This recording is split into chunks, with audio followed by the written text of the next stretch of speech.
নমস্কার, আমি জ্যোতিষশাস্ত্রী শ্রী সনাতন বলছি। আজকে আপনাদের বলবো হচ্ছে ধনুরাশি।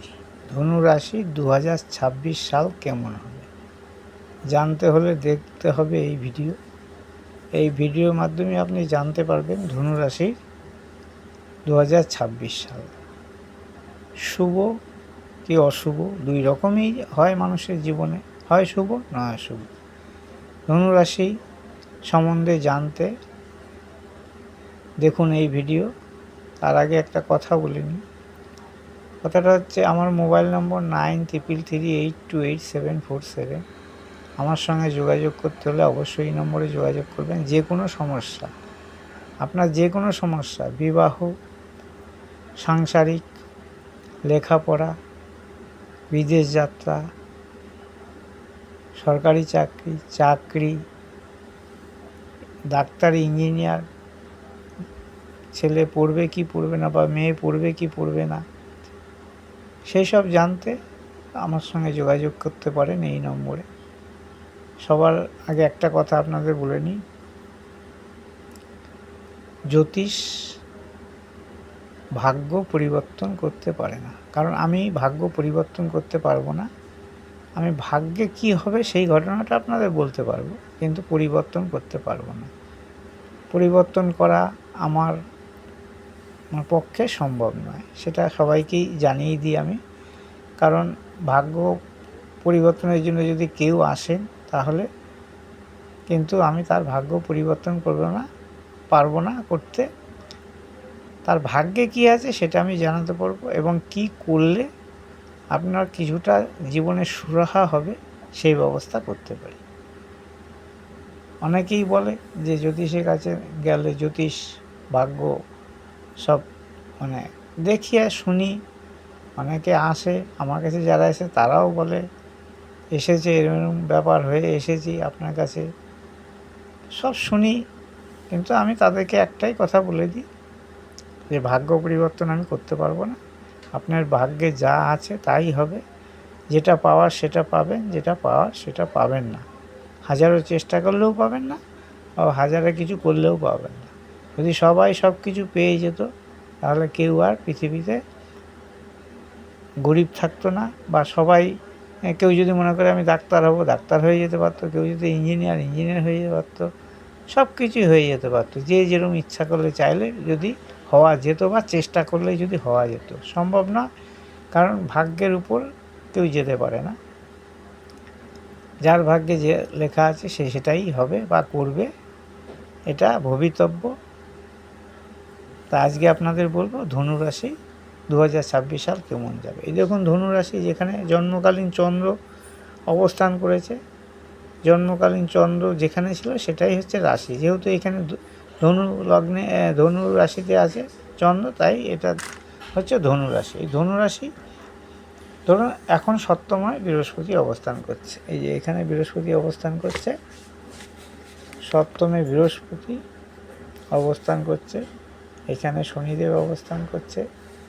এখানে ধরুন শুক্র, পৌষ সংক্রান্তির দিন ঢুকবে রবি, বা মঙ্গল ঢুকে যাবে। এখানে রাহু আছে, এখানে কেতু আছে। এই হচ্ছে গ্রহের অবস্থান। ধীরগামী গ্রহ বেশি বিচার হয়, দ্রুতগামী গ্রহ ফলের আশা বা ফল অল্প দেয়। তো এখানে ধনুরাশির পক্ষে ধরুন দ্বিতীয় শুক্রাদিত্য যোগ হবে, অর্থনৈতিক অবস্থা মোটামুটি ভালো হবে। তৃতীয় রাহু থাকার জন্য, এই তৃতীয় রাহু অবস্থান করেছে, এই জন্যে আপনার পারিপার্শ্বিক প্রতিবেশী এবং ভ্রমণ, ছোটোখাটো ভ্রমণে নানা রকম বাধা আসতে পারে এই রাহুর জন্যে। চতুর্থে শনি অবস্থান করছে বর্তমানে, সেই ক্ষেত্রে আপনার সাংসারিক জীবনে বা গৃহ সুখে সুখ শান্তি অনিষ্ট হতে পারে, বা সুখ শান্তিতে বাধা আসতে পারে। সে যে কোনো ক্ষেত্রেই হোক, ঘরের সুখ শান্তি কিন্তু এই সময় বজায় থাকবে না। ধনুরাশির যারা, তাদের মায়ের বা মাতৃস্থানীয় কারো শারীরিক ক্লেশ হতে পারে এই ধনুরাশির পক্ষে। এবং ধনুরাশির পক্ষে সপ্তমে বৃহস্পতি অবস্থানের জন্য এই সময় যাদের ধনু রাশি অবস্থান করছে তাদের বিবাহ যোগ্য যারা, তাদের বিবাহ দেখাশোনা চলছে বা বিবাহ কথাবার্তা চলছে, তাদের এই বছরের মধ্যে বিবাহ হয়ে যেতে পারে। কারণ ধনু অপোজিটে রয়েছে বৃহস্পতি গোচরে কিন্তু ভালো ফল, সপ্তমে ভালো ফল দেয়। এবং যাদের শুভ গ্রহর দশা চলছে, ধরুন কারো এখনও সপ্তমপতির দশা চলছে, এবার সপ্তমের প্রতি দশা চলছে এবং বৃহস্পতি সপ্তমে যদি থাকে তাহলে বিবাহ কিন্তু ভালো চলে। কার শুক্রের দশা চলছে, বৃহস্পতি সপ্তমে ভালো হবে, কিংবা শুক্র সপ্তমে আসলে বিবাহের সম্ভাবনা জেগে ওঠে। এবং এইসব ক্ষেত্রে জাতক বা জাতিকাদের বিবাহ হয়ে থাকে। এবং সপ্তমে চন্দ্রের সপ্তমে বৃহস্পতি, সেই ক্ষেত্রে ব্যবসা বাণিজ্য খারাপ হবে না, ভালো হবে। যারা ব্যবসা বাণিজ্য করছে বা যারা প্রফেশনে আছে তারা কিন্তু ভালো মন্দ মিশিয়েই তাদের যাবে জীবন এই 2026 সালটা। যাদের শুভ গ্রহ দশা চলছে তাদের আলটিমেটলি একটু ভালো যাবে। আর যাদের জন্মকালীন আপনার যে এখন দশা চলছে সেই দশা যদি অশুভ হয় তাহলে কিন্তু খুব একটা শুভ ফল পাবেন না সব ধনুরাশির লোকেরা। এটা সবসময় বুঝতে হবে বা জানতে হবে যে ধনুরাশি হলেই যে শুভ ফল হবে বা ধনুরাশি হলেই যে অশুভ ফল হবে তা কিন্তু নয়। তার সঙ্গে যোগ হতে হবে আপনার দশাটা কী চলছে বা অন্তর্দশা কী চলছে। তারা যদি শুভ হয় তবেই আপনার শুভ হবে। তারা যদি অশুভ হয় বা অশুভ গ্রহের দশা চলে এখন, তাহলে কিন্তু শুভ ফল খুব একটা ভালো পাওয়া যায় না। ধরুন বৃহস্পতি এখানে আসবে, আবার বৃহস্পতি এখানে আসবে তখন জুনে, বৃহস্পতি কর্কটে, তখন রাশি অষ্টমে বৃহস্পতি যে থাকবে, তার ফলে কী হবে, মানে যে অষ্টম জায়গা হচ্ছে মৃত্যু স্থান, অষ্টম জায়গা হচ্ছে হঠাৎ কিছু পাও না। অষ্টমে যেহেতু শুভ গ্রহ বৃহস্পতি উচ্চস্থ হবে, সেই হিসাবে ধনুরাশির লোকদের হঠাৎ কিছু পাওয়ার সম্ভাবনা থাকবে। তবে ফাড়া বা অসুবিধা থাকলে, মানে বিপদ থাকলে সেগুলো সব কেটে যাবে, কারণ বৃহস্পতি শুভ গ্রহ সেখানে উচ্চস্থ হবে।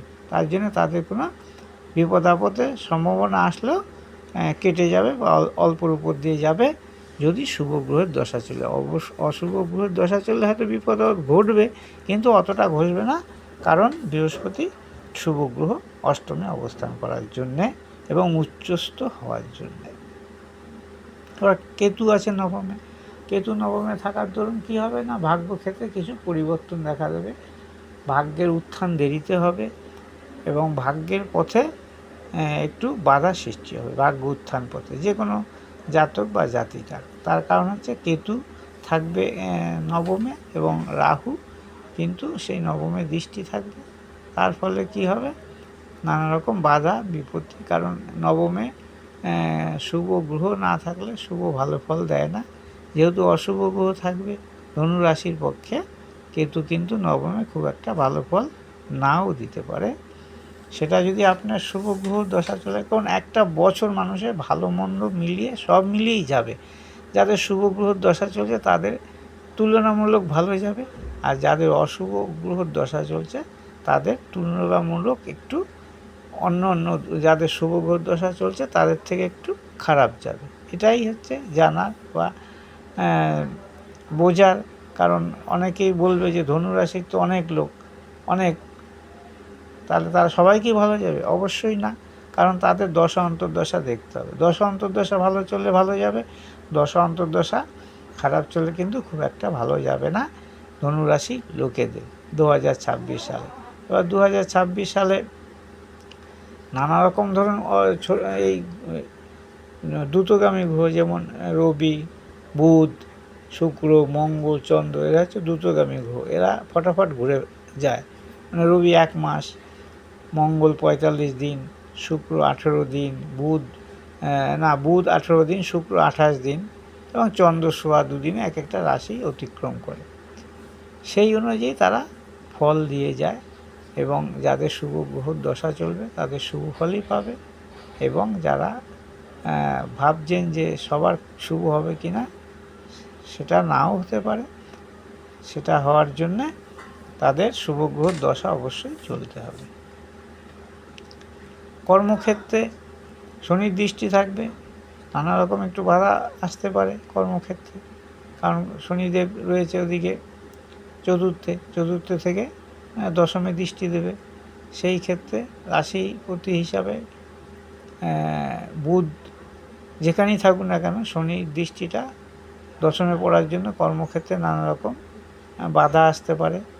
বা যারা কর্মক্ষেত্রে আপনার অংশগ্রহণ করতে চায়, তাদের অংশগ্রহণের যে পরীক্ষা বা যে কোনো বিষয়ের উপর যেতে চান, তাদের কিন্তু নানা রকম বাধা আসতে পারে এই ধনুরাশির লোকেদের। এবং যদি তার রাজ্যকারক গ্রহ দশা চলে এখন, তাহলে কিন্তু অতটা বাধা আসবে না। যাদের রাজ্যকারক, যেমন রাজ্যকারক গ্রহ দশা যদি কারো চলে থাকে এই সময়ে, তাহলে কিন্তু বাধাটা অতটা আসবে না, কারণ সে সমস্ত বাধা কাটিয়ে রাজযোগের ফল কিন্তু সে পাবে, দেরিতে হলেও পাবে। কিন্তু যাদের রাজ্যকারক গ্রহর দশা চলছে না, অশুভ গ্রহর দশা চলছে, তাদের ক্ষেত্রে কিন্তু নানা রকম অসুবিধা হতে পারে। ধরো একাদশে যে জায়গা, সে আবার দ্বিতীয় থাকবে। অর্থনৈতিক অবস্থা বললাম, প্রথমেই বলে দিয়েছি, অর্থনৈতিক অবস্থা মোটামুটি ভালোই যাবে। এবং বললাম দশাটা জানতে হবে। এবং সবসময় সব লোকের তো সব দশা চলে না। কারো হয়তো দেখা গেল এখন দ্বিতীয়পতির দশা চলছে, অর্থপতির দশা চলছে, সেই ক্ষেত্রে অর্থ রোজগার ভালো হবে। কারো ধরুন দশমপতির দশা চলছে, কর্মপতির দশা, সেই ক্ষেত্রে কর্ম বাধার মধ্যে দিয়ে উন্নতি হবে। এবং সেই কর্মপতি যদি রাজ্যকারক গ্রহ হয়, তাহলে কিন্তু তার বাধা পেরিয়েও কাজে সফলতা লাভ করবে। আমার এই ভিডিওটা যদি ভালো লাগে, অবশ্যই লাইক, শেয়ার, কমেন্ট করবেন এবং আমাকে সাবস্ক্রাইব করবেন। আমার মোবাইল নম্বর 9333828747। আমার সঙ্গে যোগাযোগ করতে হলে অবশ্যই এই নম্বরে যোগাযোগ করবেন। কারণ জানি মানুষের নানা সমস্যা, এখন সমস্যা ভেতরে আছে বা দিন দিন সমস্যা বেড়েই চলেছে। এবং সেই সমস্যার সমাধানের উপায়ের জন্য মানুষ নানা রকমভাবে নানা জায়গায় যাচ্ছে, নানা রকমভাবে ঠকছে, নানা রকম অর্থনাশ হচ্ছে। সেই জায়গা থেকে মুক্তি পেতে হলে আপনি ভালো জ্যোতিষীর কাছে যান, যারা ঠকায় না মানুষকে, তাদের সঙ্গে যোগাযোগ করুন।